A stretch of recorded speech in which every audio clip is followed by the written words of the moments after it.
I'm not hearing. Okay. Oh, you can hear it? Yeah. Wait. Oh, I guess I shared it without audio. Okay. Yeah. Um, where is it now? Wait, is it showing now? Of people would be considered sort of a good Oh, life as living the okay. proverbial American dream. I quit my job to start my own business. The business was doing Wait, you're on mute. Help me start again. Sorry. Okay.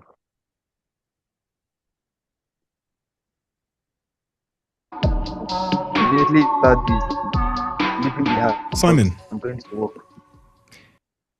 You there? So immediately after this, I'm leaving and going to work because I need Okay, to okay. go to my workspace. Yeah. So it's right Mm-hmm. on time. Yeah.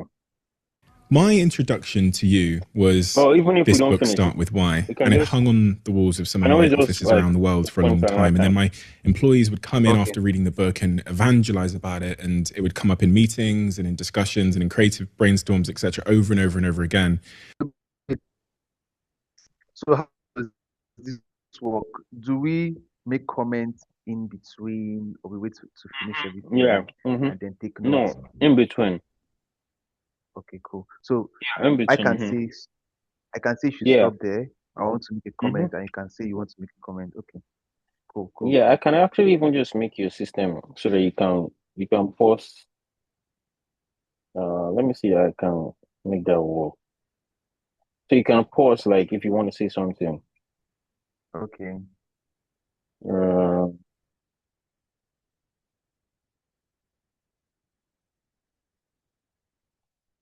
I don't know what I just did.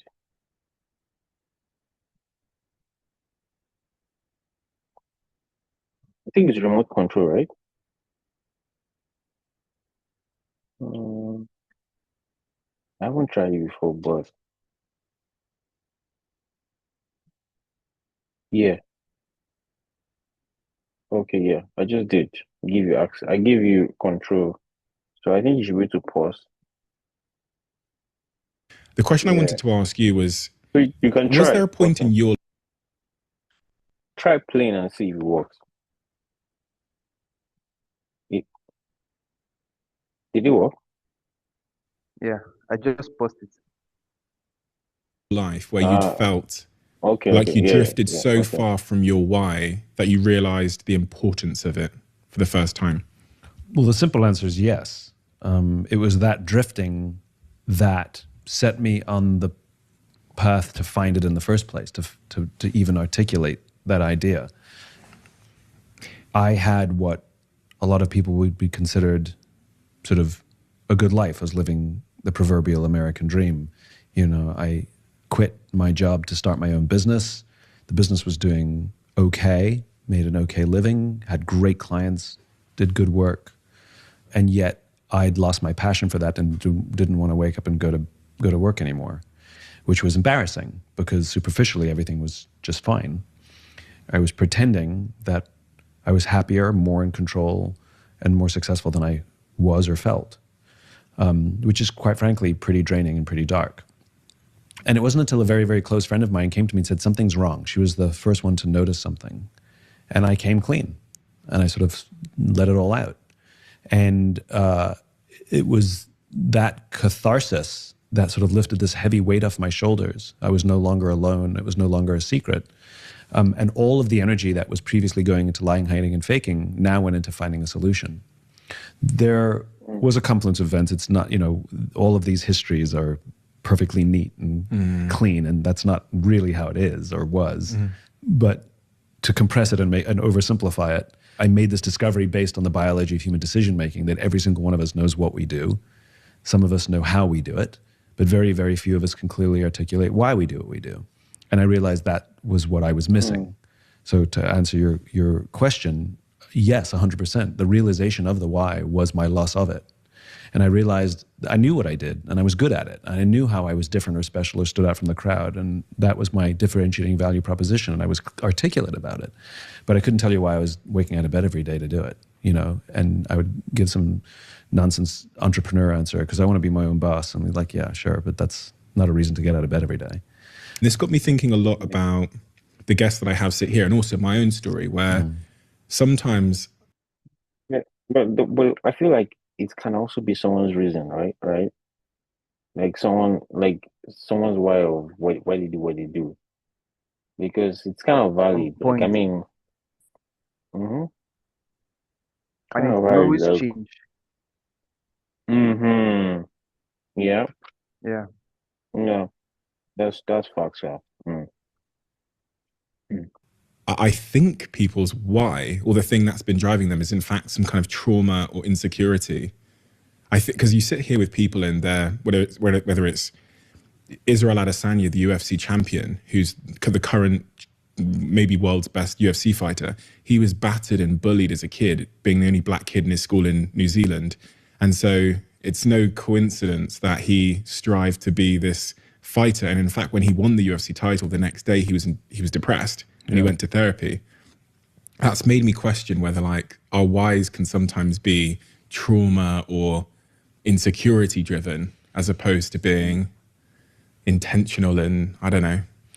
So a why is fully formed by the time we're in our mid to late teens. The youngest person I've done a why discovery for was 16, and it worked. The process worked.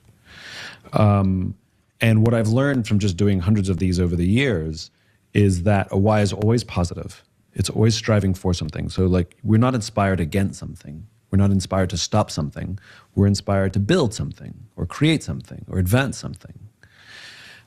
Though it may have been born out of trauma, there's usually a silver lining that gives us that cause, especially trauma that happens in the middle of our lives. September 11th is often looked to as, people found purpose. We are who we are. Like I said, we're fully formed by the experiences we have when we're young, at a pretty young age. And now the opportunity life presents us is to make decisions that either keeps us in balance with who we really are or not. And I think one of the reasons most of us feel discomfort or don't feel ourselves or don't know who we are is because we're making decisions that are inconsistent with that true cause, with that why. So you raise the case of individual athletes who become champions and then suffer depression. Wait, Prince, when you say COVID brought you purpose, like, why do you say so? Yeah, because for the very first time in my entire life, I like stopped to think to say, what do I really want for my life? Because Mm, all my journey up to that point was this is mm, the next thing you're supposed to do. So I was just breezing through life, mm, right? mm, COVID was the time where I now had to stop to start to mm, reflect and set things to say, okay, I'm not going to school. I don't know when I'll go to school next, mm, Um, I have no income coming in. So what the hell am I going to like do with the rest of my life? And then that's led to that's how I got into content mm, creation, podcasting, and then social media. And then it was based off what I started in my creative journey during COVID.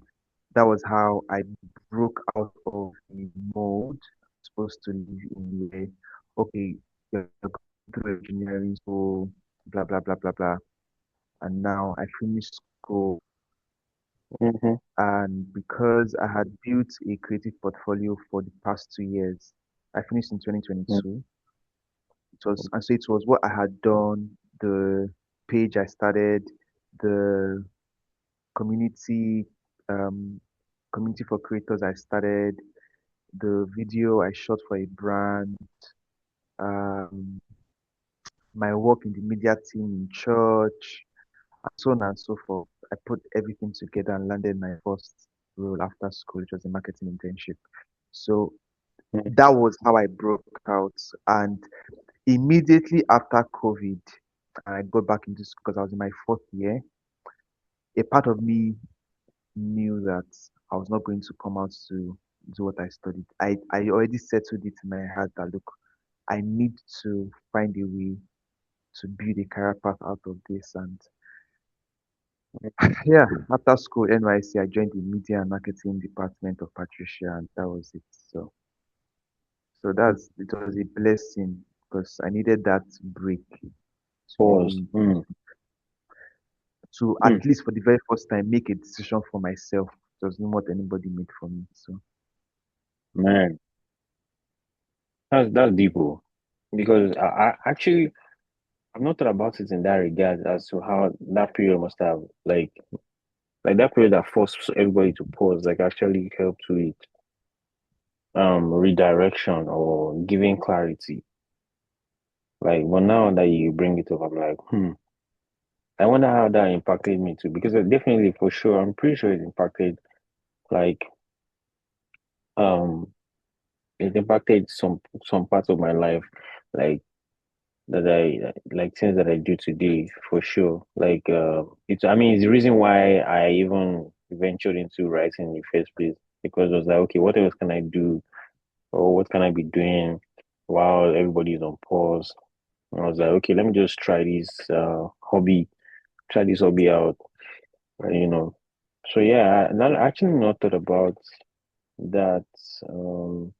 But I'm sure, I'm sure, like if we ask like a good number of people, they probably also have similar stories to yours, to where it's like, oh, they needed that, like they just needed it for life and career yeah. wise.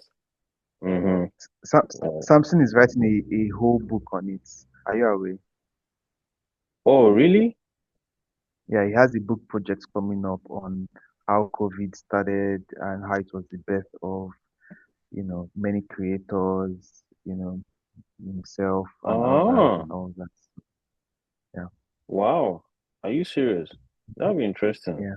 yeah, That'd be an interesting read because I don't think I've seen anybody actually take us back to that time and then like make it make sense now. You know? yeah. Yeah, It's that'd be crazy, oh. really, 6 years ago. really interesting. Yeah, that'd be really interesting. I'd love to definitely read it for sure. Because I'm always And for me, I interested in like mean, people's stories. yeah. And Yeah. for me, it could have been anything. I mean, I'm not saying I'm happy COVID happened, people died, right? But I'm happy for Yeah. the Mm-hmm. for the break that happened. So it could have been anything that could have caused the break. I'll still be grateful. Mm, yeah, yeah, yeah. Agree. That's also something very important to to speak on. Like having anything and then to still have COVID was just like the thing that just happened or that just had to happen, Yeah, basically. yeah, Yeah, exactly. makes sense. Mm. It's a fairly common story. You hear this from Olympians. Michael Phelps becomes the most medaled, Olympian of all time, immediately suffers depression. Andre Agassi becomes the most storied, tennis player of all time, immediately becomes depressed.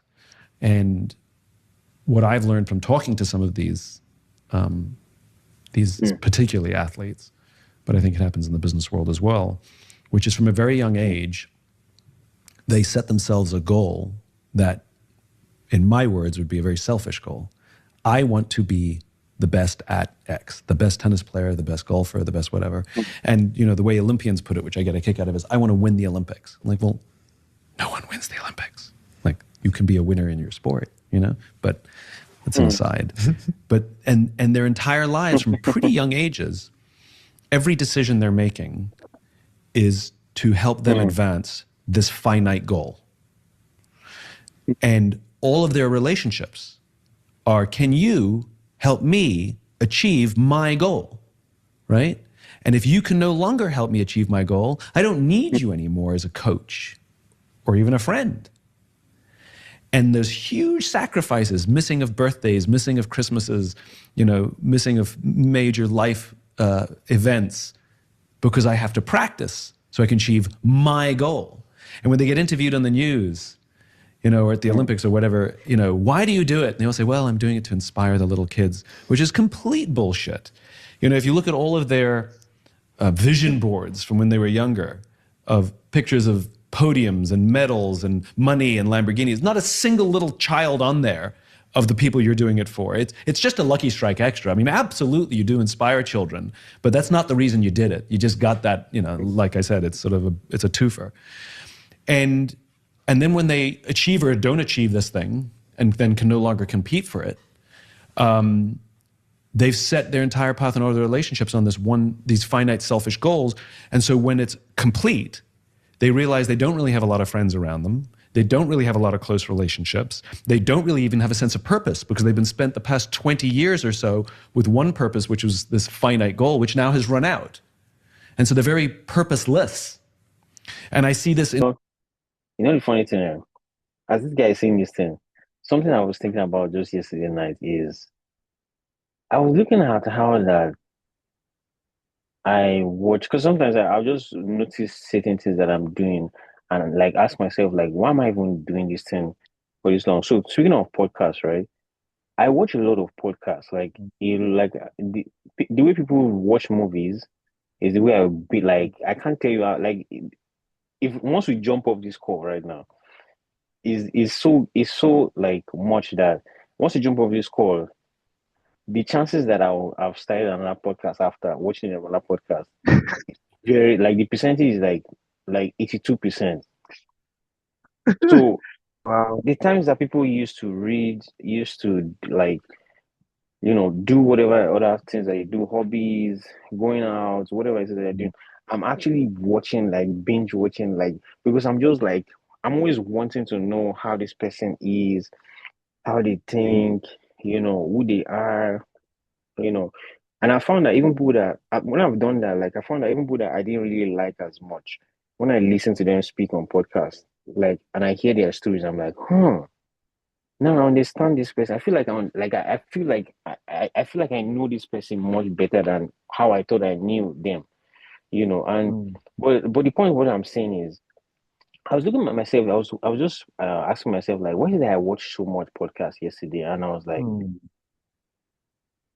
and to be honest, like there was this selfish reason, like from like when this guy says now, and I thought about like why, like I'm like one day, like my goal, like one day I hope that I'm able to be in front of like an audience, right? Like of people like just watching. And another thing, just like I was just thinking about it, like, but if that's like that feels like a finite goal, I kind of like selfish in its way, like, okay, I just want to be in front of people, but like for like what reasons?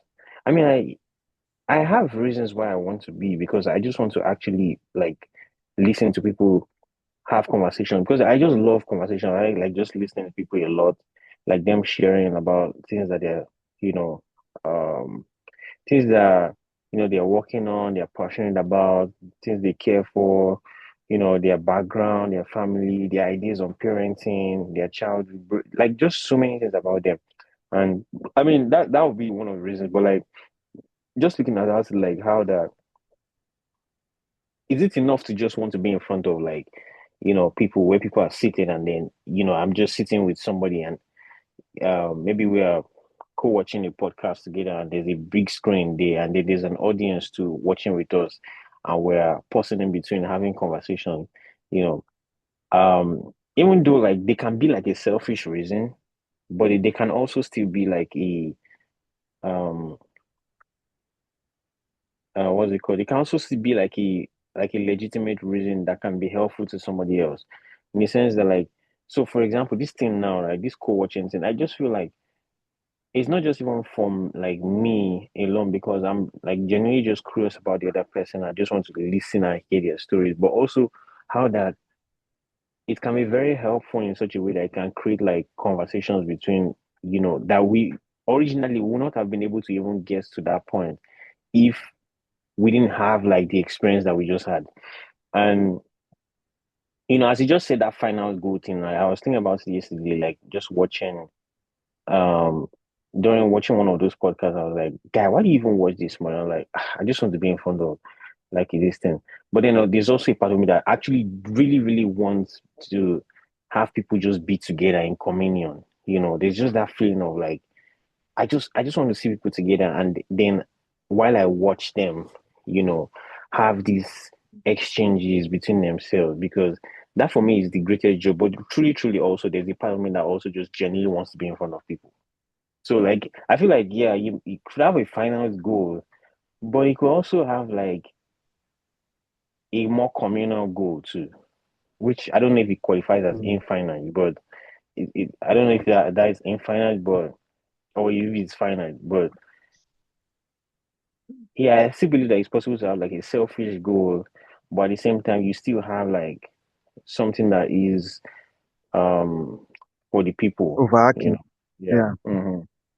Yeah. Yeah, I totally agree. I think that it should be either or, right? There's something I used to hear Mm. Gary Vee say a long time ago. I can't remember, maybe this years ago. He used to say that nobody is 100% altruistic, right? No matter how noble it Altruistic. sounds, is nobody is 100% altruistic. There will be an element of selfishness, and it's okay, right? Mm. So he said it get to maybe 51% altruistic and 49% selfish, whatever works for you. But like there is a greater good, but there's Mm. also what's in it for you as well. And it's okay to admit, it's okay to lay it all out. That yes, so ultimately there's this greater good. In this greater good, Mm. there's some good in it for me in particular that I desire. All right. So Mm. yeah, maybe I want to create content to inspire many people, inspire the right mindset. That's Mm. and you can say that's an infinite goal. But when you say you want to inspire many people, it also means comments and shares and likes. Those are finite goals. All right. Mm. You want to get Mm. views. Do you Mm. get now? Mm.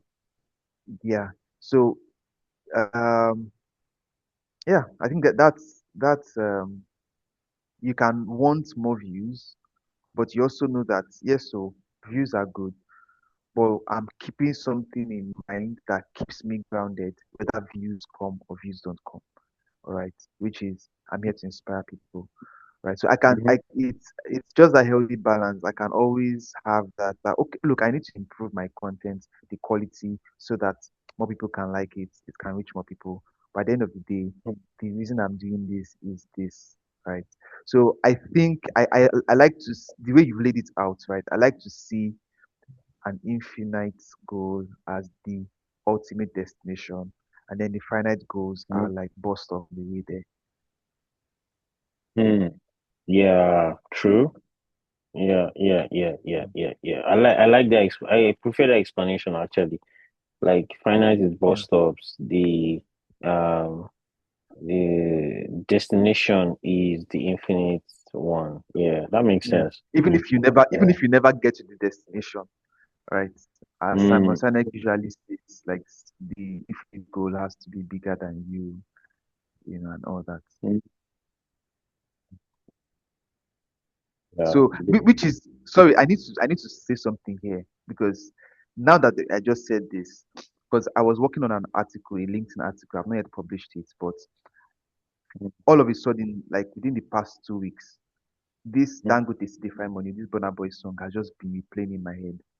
Dangote City Mhm. make money, and I watched a recent clip of Dangote talking about how um, Dangote Refinery is one of the biggest in the world already, right? Mhm. But even at that, they're still planning to build, other things which will still be the biggest in the world. Like they still plan to get into other sectors and all. And I'm like, Mhm. this man is the richest black man on the planet. Mhm. Is it really money he's looking for? Like, what is really driving this man to keep building Mhm. and building and building? And it just I just started to think about my life. Like, look, there are some things that I just started to think about my own ambition. Is my Mhm. ambition big enough to survive my success? Do you get? Because um, if I have Mhm. maybe okay, I'm comfortable now and all, will I have any drive to like become any other thing in life or achieve any other thing in life? What is really that thing that's driving me, right? And I think Mhm. I had to admit to myself that right now it's survival, and it's possible that by the time I get to a certain benchmark, I will be a Mhm. useless person because there's no there's no drive. There's nothing driving me anymore. Like there's nothing. mm, You get. I've gotten the money I wanted in my bank account to feed me and my family, and that's it. You get. There's nothing bigger than that. And but one of the things that Dangote talks about is his vision for Africa. You know how he wants Africa to move from consumption to production and so on and so mm, forth. You know, the dream that he has for Africa as a whole and is expanding to other African countries and all. Yes, of course, finite goals will be company revenue, market share, blah blah blah blah blah blah blah. But like, so like, it's something that I've also thought about. Like, it's so this is not just about failure now; it's also about success because you could reach the goal mm, and your life doesn't seem to have purpose any longer because if mm, it was only a finite goal, right? But if there's an infinite goal attached to the finite, it means you keep going and your life will continue to be relevant even after you've achieved mm, stuff and people are like, oh, you are made and oh, you get. Yeah, so mm, that's something that I'm thinking about too. Look at Elon Musk, um, $1 trillion, and he's still telling us that oh, this is what SpaceX wants to bring to you, blah blah blah mm, blah blah. You get. We want to make Mars habitable. That's an infinite goal. He's not 100% sure he will ever meet that, right? But you know, I know that there are just examples where I'm looking at okay, and I love what you said because I used to think, okay, just have infinite goals, but like finite goals are also important for survival and other things, right? So mm, um, I'm mm, I'm I'm looking at both. Right? So right now, for instance, my goal, right? I've been asking myself if I had all the money in the world, I never had to work another day in my life. What would I mhm, be doing? I would love to be that person who is standing in front of audiences and sharing my message, inspiring audiences, right? And I'm mm, like, okay, why mm, can't I start that now? And that's what I'm trying to do with my content, which is why I'm trying to mm, do videos, right? mm, mm, At the same time, I want my videos to do well. I want my content to perform well. So I'm learning. mm, I literally learned from someone, the person who was going to edit my videos said, okay, look, use your back camera. You know, I was going to say, let me save to get an iPhone. My fiance was like, oh, she won't let me get an iPhone now. I need to prove that I can use what I have. Otherwise, if I get mm. the iPhone, Yeah, I'll she's probably not right. do Hmm. anything. I said, okay. Yeah, yeah, yeah, yeah, I said, yeah. okay. Confirm, yeah. So I started to do this, show her so that I can get my iPhone, bro. That's my finite goal also. So that's my finite goal. So a finite goal is getting an iPhone. I need to shoot better quality videos, Yeah, right? yeah. But the person coaching me is like, okay, use your back camera for now. It will be way better Mhm, than your front camera. So I'm doing that, mm, right? And mm, and also I have finite goals. I want to get better views. I want to get an iPhone, better gear. I want to get a better mm, mic. So I have finite goals. And mm, even my career, I have one of my goals is to be able to look at people's businesses, especially small and medium businesses, to say this is what you need to do, this is what you need to do, this is what you need to do, this is what you need to do. Voila. mm, All right. Right now I'm in sales. I hate sales. I want to leave. I want to mm, go fully into marketing because I feel like that's something mm, that I'm more passionate about. All right. So I have finite goals, but I'm also looking at the big picture, right? So, and the bad thing about infinite goals is that you can get so lost in that, and you are not taking care of your present reality. So, finite goals are actually mm. very good in my opinion because they are like, okay, yes, so that's the destination, but we need to get to this bus stop. So, what Yeah. can we do Mm, from here? You get right. So yeah. that is also final goals are very important because they're like Mm, a reality check to say yes. So mm, like the stuff that he talked about, the person that won um, a medal and was depressed. At the point, mm, the final goal was important, right? But you just need to. It's a combination. So I don't want to. Samuel Sinek preaches a lot of infinite game, infinite game, infinite game. But bro, if you don't succeed at your finite, you may not eventually get to your infinite. So I see the Hmm. infinite as a journey. I see the Hmm. finite as necessary stops on your way to Hmm. your ultimate destination. Honestly, the way you presented it, like I imagine that if he was here having a conversation with you, he would definitely like agree. Like because the way Hmm. you presented it is like, that's a good point that you're raising there. Like I'd never considered that like while writing the book. Like yeah, even though I didn't I don't know if he did he push back on a lot of having finite goals or finite I, I've I- I've actually not gotten. I'm not sure. I don't know. I've actually not watched this mm, podcast. because if he did like maybe in the because I know he has a book called Infinite something about the infinite stuff too. Yeah, And I don't know Infinite how Game. much he Yeah. pushes back. I don't know how much he pushes back on the idea of having those necessary bus stops along the way. But the way you presented it, I feel like you definitely see like the good points there because Mm. it's what reason for the average person, like the average person Wow. considering that, you know what, yeah, the necessary I might like life is not lived only through the lens of like the 1%. Like the 1% meaning that the people that are like Dangotes, there are people that are Dangotes in their own world, but they're not even seen. Like and so like what's like the infinite game might not necessarily like the infinite thinking or strictly infinite thinking process might not necessarily work Bam. for just Bam. that person in that Mm. space because they're guided by some kind of different rules, in that their own space.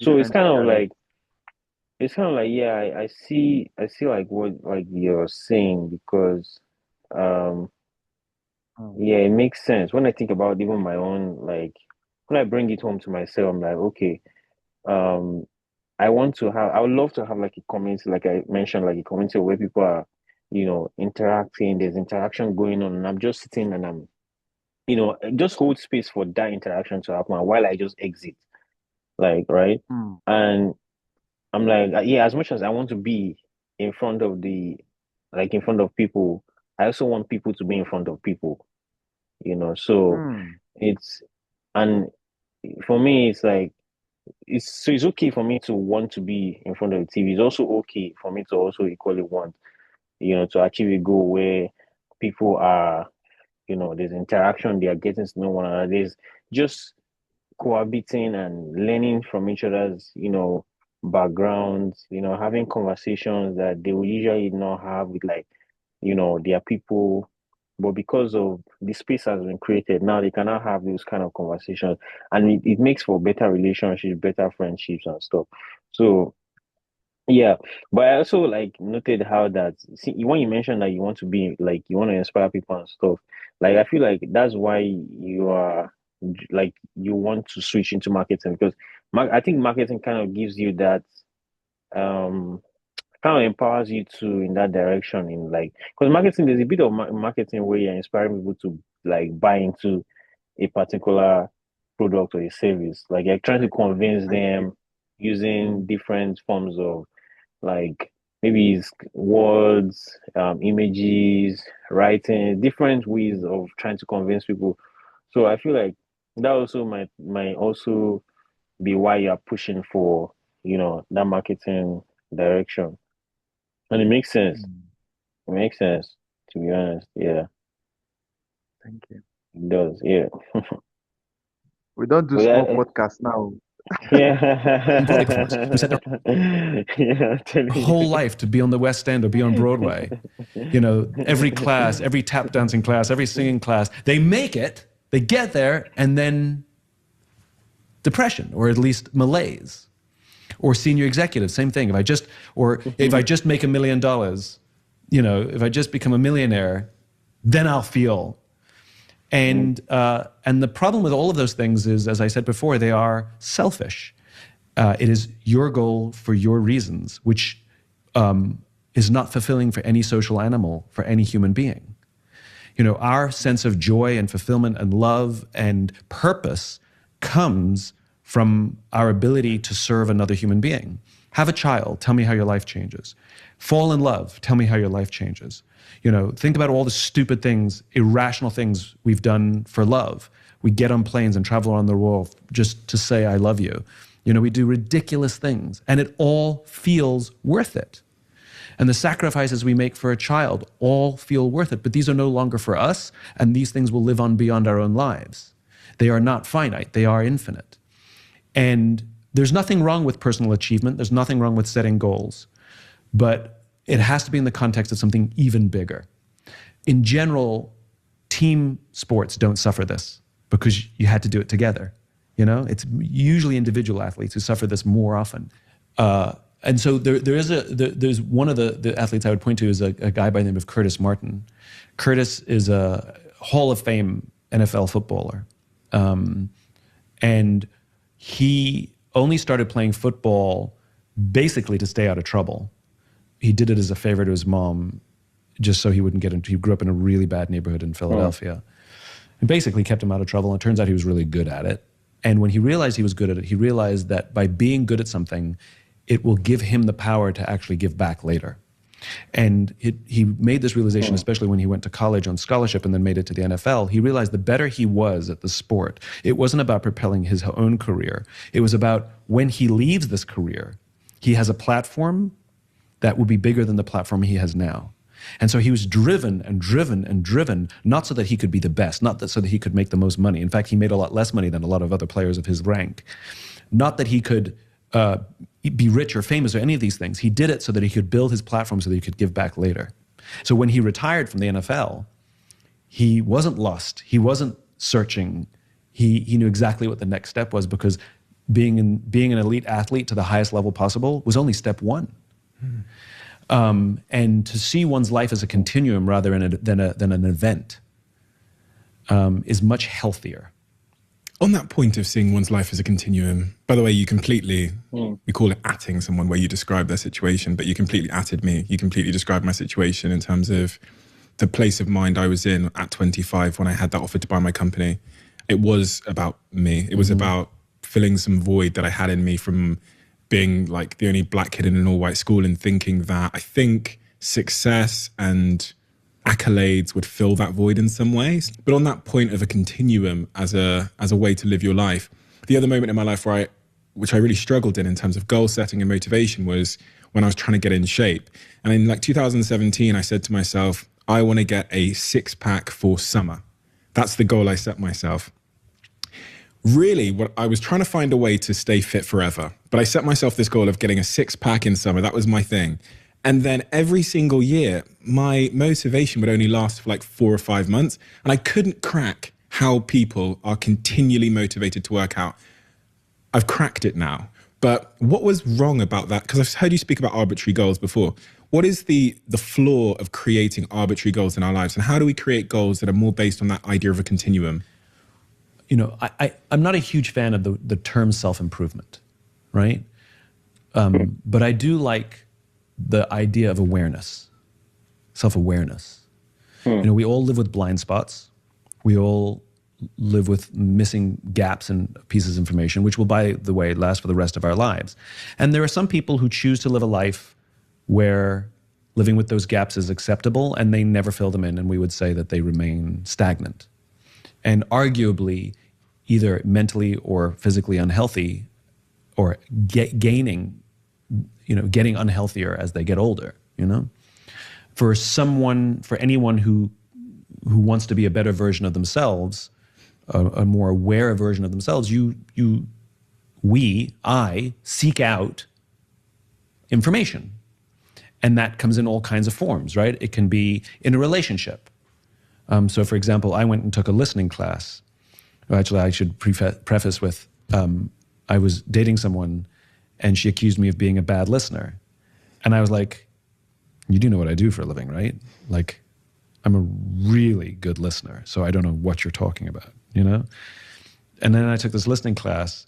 Turns out I'm an absolutely brilliant listener with people who I'll never see again for the rest of my life.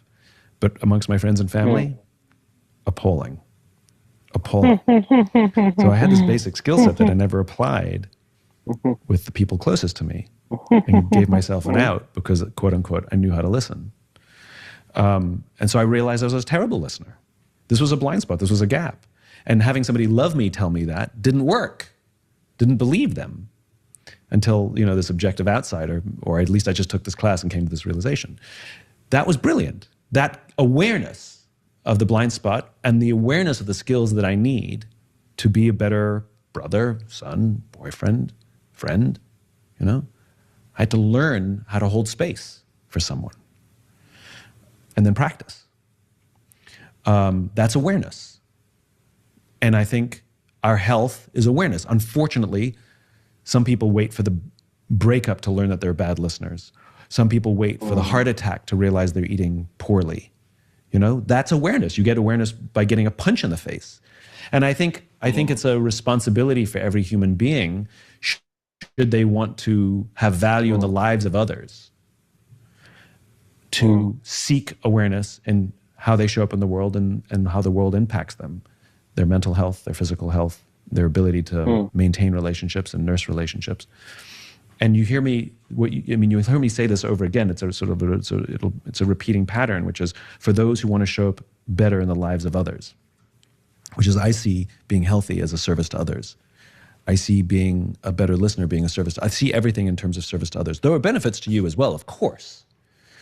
But I think we've neglected for decades the socialness of our animal, and social media and cell phones and the ubiquity of those technologies have complicated our ability to be human.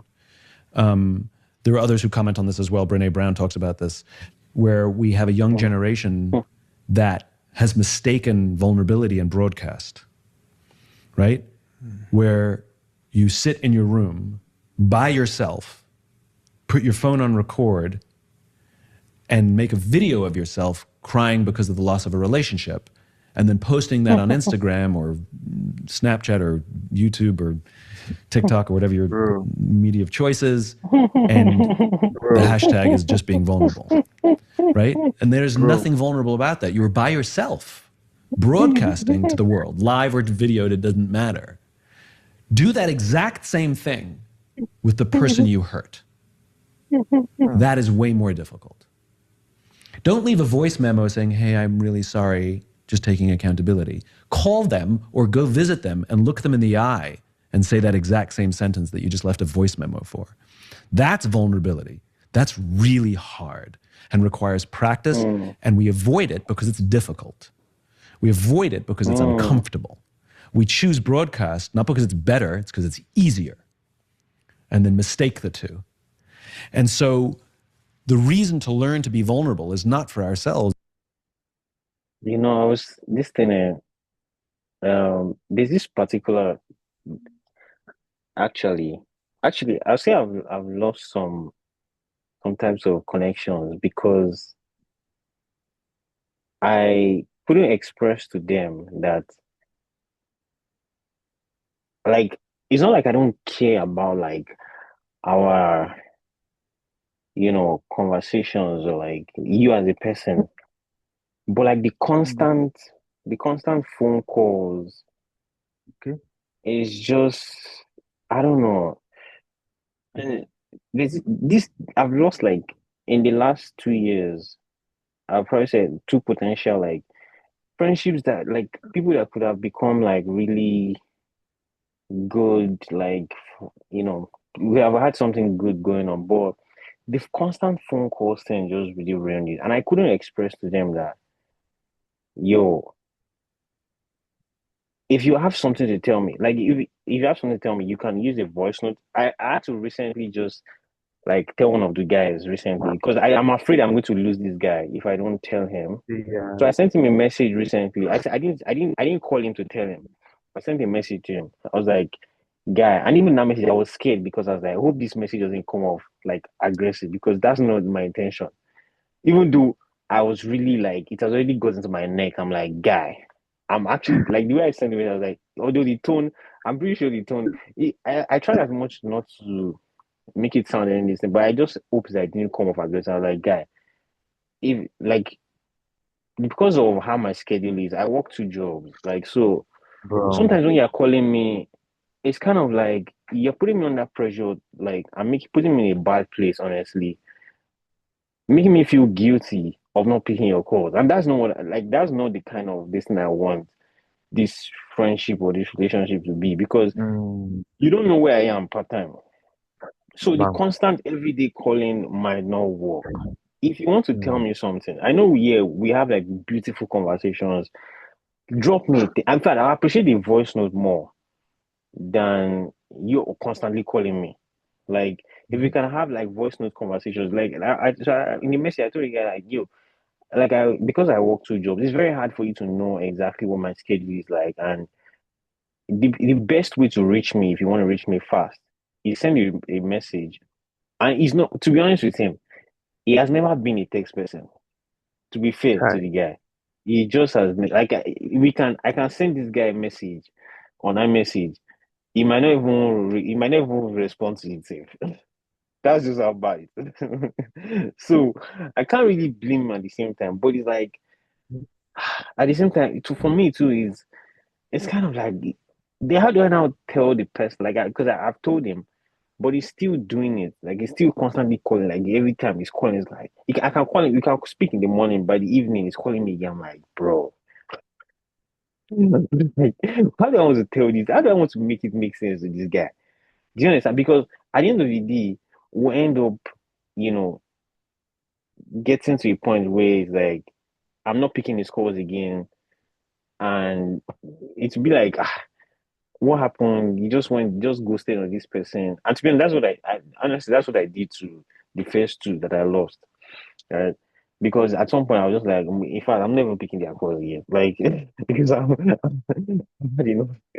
And usually, if I actually miss your call, typically I will send you a message and be like, "Oh, this is what's going on." Like I can't talk right now, but I just even stopped messaging these ones. Like I didn't even if they call and I missed it, I did not even bother. I was like, "Yo, just just let me be." So I just used the savage route and ghosted. I know it's not the best. Yeah. But now see these two guys now. Guys, Mm, I've told one of them, like this other guy, but this other one I've not told him yet. I only softly like the other day when I picked his call, I was like, guy, why is like you just like to hear my voice, guy? Every time like you just like this phone call thing. But I've not directly told him. So I'm looking for a way to actually like it will be over the phone. This time it will be over the phone. I like express my feelings, but in such a way that it's not like I don't appreciate like, their time, spending time with them. But at the same time, it's so much discomfort for me every time, like having to be on the phone, like honestly, you know. But I don't know how to be vulnerable to let them know, like how it's really, really impacting me, honestly. And if I don't do it, the earlier I do it, the better for like the relationship, right? So I don't know if you've been in that kind of situation where like you've had to, share with somebody, especially when it comes to like I don't know if it's phone calls or what it is for you, but what how did you handle it if you did?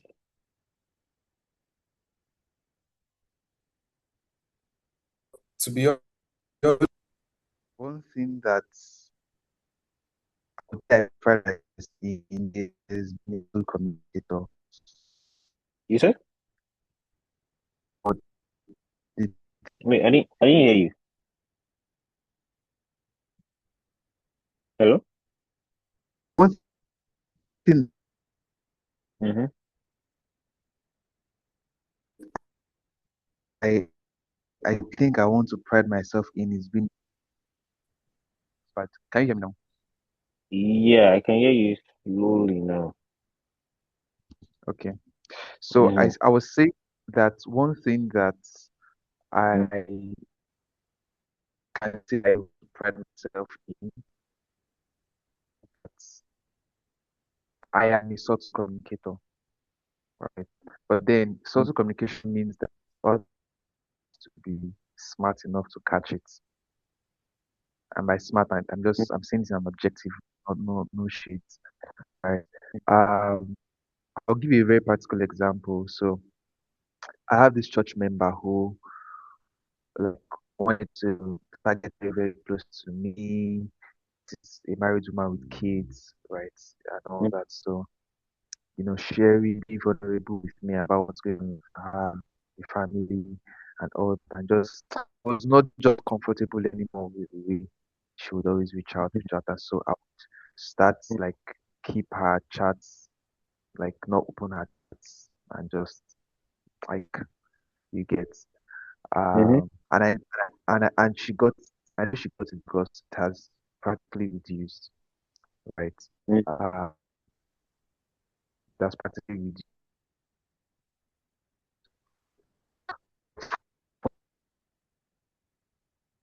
Someone who may still get it, right? I think in this situation I want to be like I didn't want to say it very, but um, one way that I have done something like that in the past is through my WhatsApp status. I mean, if they follow my WhatsApp, I will make jokes around it.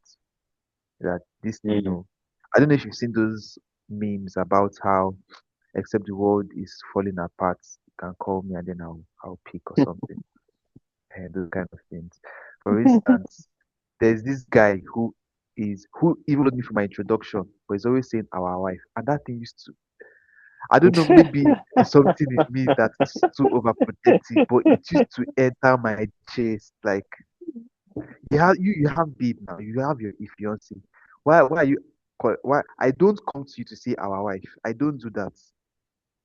So my every time he's greeting me, how our wife? I'm like, Uh, bro.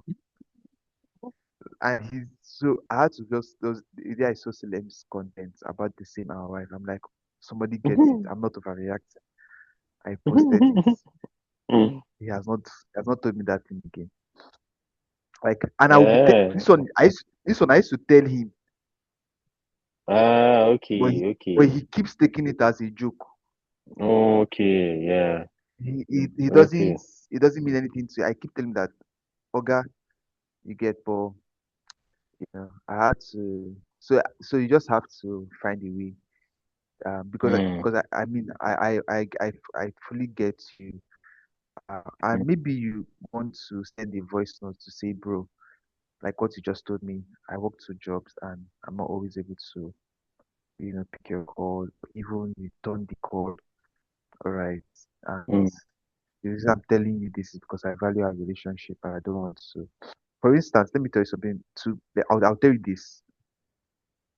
There was a time Samson, right? I wanted to get on a call with him about something. I wanted to get his insights about something. And my approach to booking a time with him was offensive to mm. him. The bro called me out once. Oh. He's like, I'm trying to remember when, but maybe 2 years ago. I'm trying to remember. But he called me out like, bro, Prince. Like he sent me a voice note that I just wanted to. Guys sent me a voice note or he told me on the call. I was like, oh, there was. I'm just telling you this as my friend and my brother because I know you probably did not mean it that way. But I'm just telling you this in Mm, case of next time, and that it's not just for me, but like in case you need to reach out to any other person out there, this would be a better way mm, to approach, you know, because mm, I seems to sound a bit entitled to his time, like, and or it did honestly not occur. If he did not see it, there's no way I will know, yeah, yeah, right? yeah, yeah, yeah. And then that same period, Victor Oba, Victor Oba, Mm, he told me the same thing. I was like, what? Like the same way Samson put it, he put out like, wow, this is actually a thing I need to like. And I like appreciated both of them for like pointing it out to me. I apologize. No, and cool today. Get so I mm, feel like if the person values the relationship the way you value the relationship, mm, as long as you present it as respectfully as possible, they should take the accountability say, oh, okay, I'm going to work on it for mine. mm, Because I mean, we all need to make sacrifices. If they value the relationship, they should also not be like, oh, I'm the calling type. I'm the calling type. I cannot be. I'm not the calling type. And there's a time I put on my status, like, I used to tell myself I'm not the calling type until I had a baby. Yes. Like, even till now, I tell her every now and then, like, I'm still not the calling type. Do you Mm. get? I don't call everybody. Do you get? But I wake up in the morning and instinctively I want to call her, or I've been at work for some hours. I need to check on her because she has also told me that, look, this is what works for her. That's what love means to her, communication. So I'm also learning that. And let me tell you, because I'm not the calling type, even when it comes to checking on my own loved ones, I mean family, I saw that it was affecting me. Sometimes my Mm. mom will call me that, Prince, you've not checked on me in a while, and you get. So Yeah, I yeah, started, yeah. le- Facts, I facts, started, facts. Yeah. yeah. So I started learning from her how. Mm.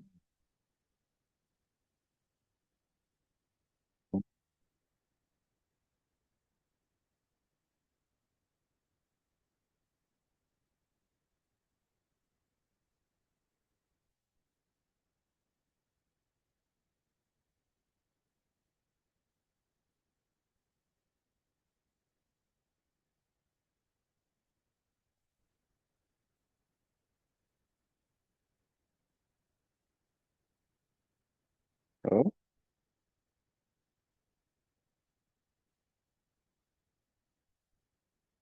oh, Prince. Mm.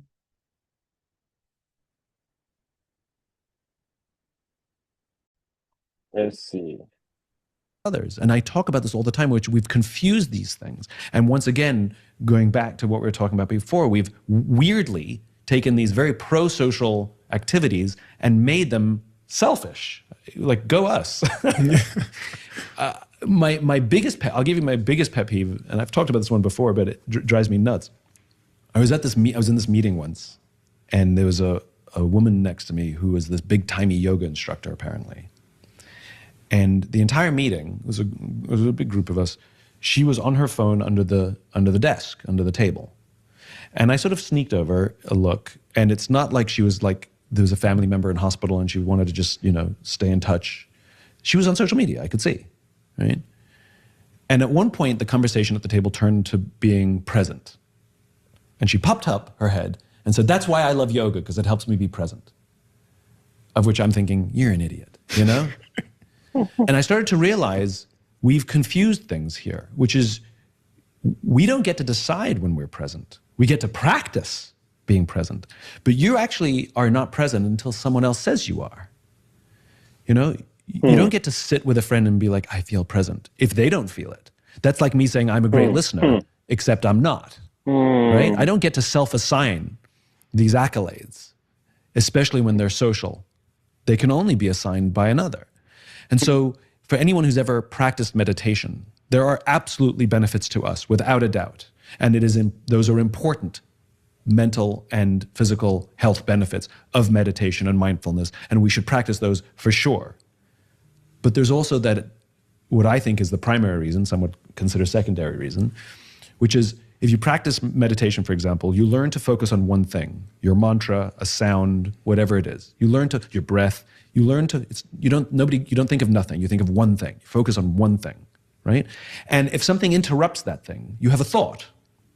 Did I leave the washing machine on? You know? You label it a thought and you push it out of your head and you say, I'll deal with it later. And that's the whole idea, is total focus and the ability to put your thoughts out of your head to stay focused on this one thing. Now think about when you're sitting listening with a friend who's going through a hard time. Are you listening or are you waiting for your turn to speak? Right? The whole meditation practice that you've been doing is now valuable in this moment, where you are focused entirely on what they're saying to you. Every distraction, every screech of a car tire outside, everybody who's talking around you, you don't hear any of it. You only hear what they're saying to you. You're entirely focused on what they're saying to you. And when you have your own thoughts of advice you'd like to give, or things you want to tell them, oh my God, me too, that happened to me as well, right? You say, nope, that's not important in this moment, and you put it out of your head and deal with it later. And at the end of that conversation, your friend will say, thank you, I feel heard. Or thank you for being there for me. Or thank you for holding space for me. or thank you for listening. Mm. And those are all indications that congratulations, you've been present for another. And I think what gives our Mm. lives purpose is not to wake up every morning to learn meditation so that we can be present for ourselves, though that is Mm. valuable. What gives our lives purpose is to do these things for another. There's no, Mm. Yeah. So it's at the 20 mark. But one thing that is very apparent about this guy to me is just a very community driven. Like he's very, and I agree with a Yeah, lot of, because I feel like a gift is not a gift if it cannot touch the life of somebody else. Like it becomes useful and purposeful when it's able to touch somebody else. And it's the same thing this guy said, the chess and slums guy. Because I was listening to his yeah, one of his very beautiful things that he said in the podcast with Adara Lumina, mm, where he said that mm. he was just trying to figure out a way. Like he always loved chess, but it's it's not That's useful if it cannot criterium, touch right? somebody. Sorry, I what said did you say? that's criterium, Abby. Yes, yes. So he said Is it it's not. criterium? Yeah, yeah, yeah. So he said it's not useful until the gift is able to, like, the chess is able to figure out a way to make the chess now impact the life of somebody else. That's when it becomes like a gift. And I've started to see, like, everything that I'm doing now, I've started to see how that, if it's not like touching somebody else, if it's not like, helping them, if it's just a meeting, I would not necessarily embark on that kind of journey right now.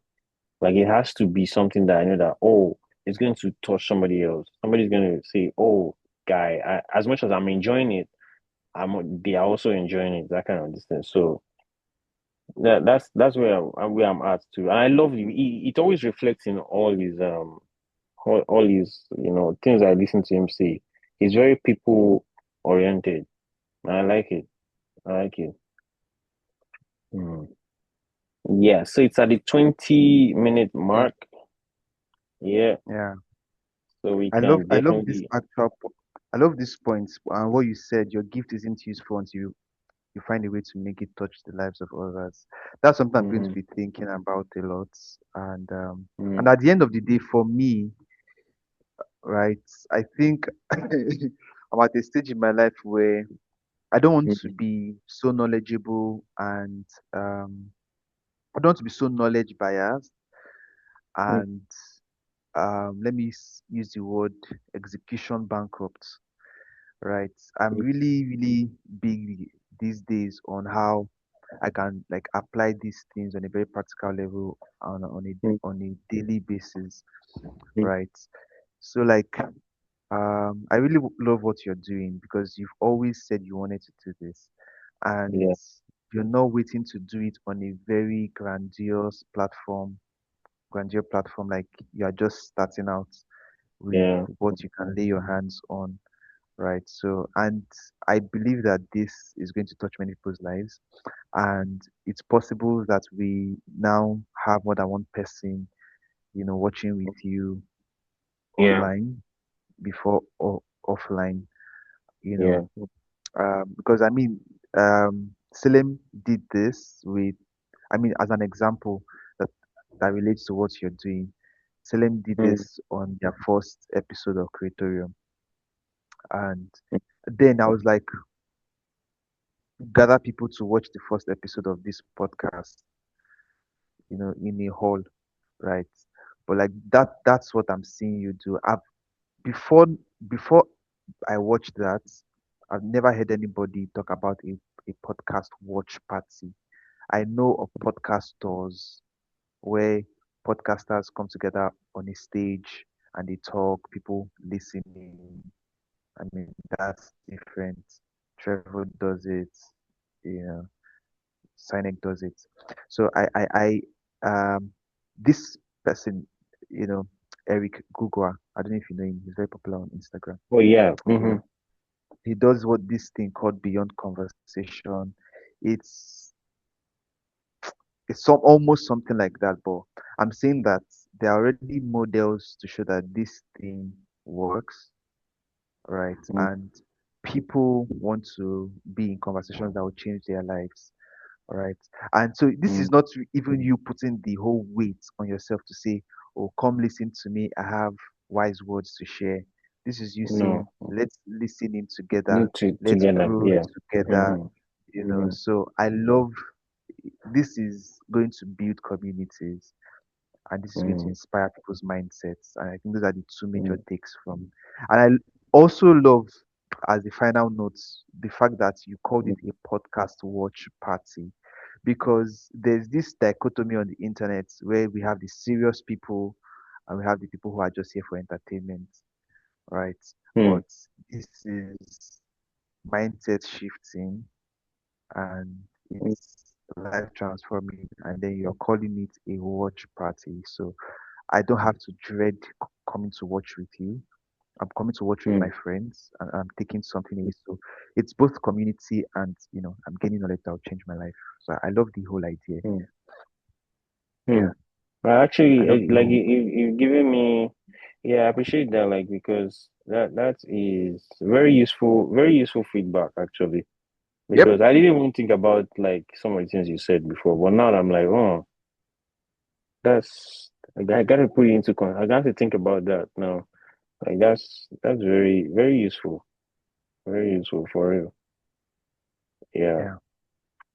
thank you so much for that one. Like, and you always, it's always honestly the fact I was looking forward to doing. I was like, there's someone. You know, when I started doing this, and I was like, there's somebody that is like I haven't. This, I feel like there's someone that I haven't reached out to. Someone that was originally there when like that I spoke to. That I hinted about this thing to. It just occurred to me. I was like, wait, Mm, that must have been Prince. I was like, guy, that's because Prince already loves watching. Like I know, I don't know how much he watches, but like, I know he shall watches. Like that one, I'm sure because he yeah. has sent me clips. He has sent me like some oh, go watch this. There was one that you recommended to go watch one time, and then I went to watch that one, and I was coming back and I was sharing like voice notes and stuff, and I was like, okay, how do we make this? How do we make sense out of all these things? Like, if we can we? Is there a version of this world where we can watch it together? I was like, okay, Mm, let's see if we can make that happen. But yeah, but to be able to do it like to do it with you, man, like it's nothing. My day, in fact, my day is already made like this here. Like I'm telling you, like you just won't get the thanks, boss. opportunity to do it, and something that started like as a like just as a joke on like, WhatsApp, but getting to do Yeah. race, man, is a blessing, man. I'm telling you, it's a Thank you blessing. so much. Yeah, This yeah. your new look. I love All this your new look. Oh, what inspired you? right. Actually, I've not told anybody yet, but the real truth is that I started seeing my hair falling off in the middle, to be honest with you. Bruh,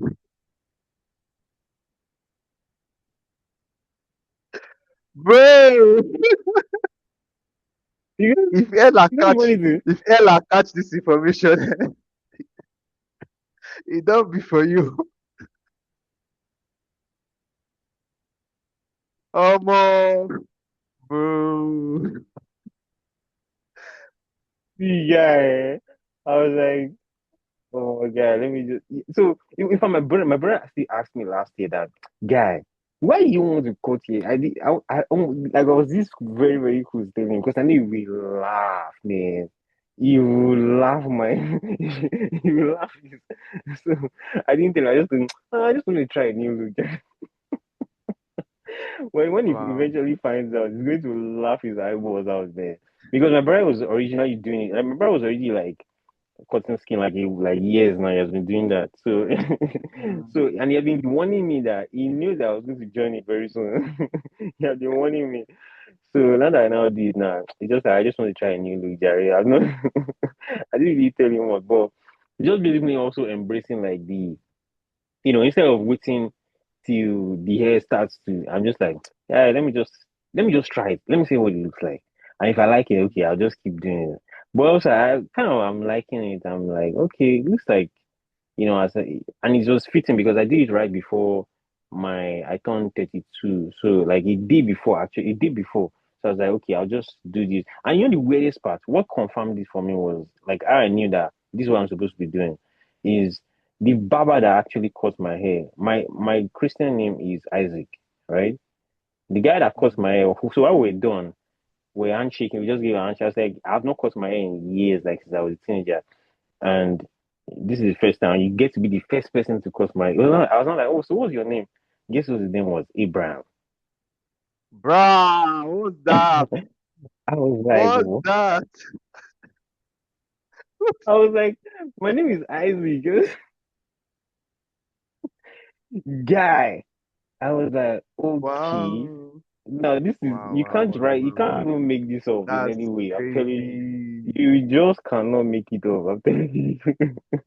Nah, nah, So I nah, was that's like, crazy. yeah. So that particular event just cemented you. I was like, okay, yeah. It feels like yeah, this is gonna be a new thing. So then I just went to see Jerry. But yeah, I that was it, Jerry. Just testing out a new look. I'm loving it, honestly. Loving it, And yeah. I think it smacks very well because of your beards as well.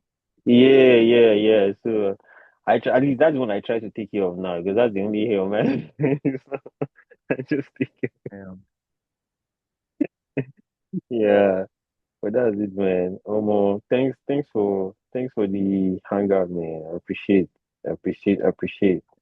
We'll definitely do You're this with welcome. another time, like whenever you're free. We just continue with this thing and then have um one or two people too. I'm thinking of Shion and some other people from ERM too. And just do one together too. Yeah, yeah, Yeah. yeah. But yeah, Well done. thanks a lot, my bro. Thanks a lot. All right Have you now. been able to, have you been able to get in contact with Samson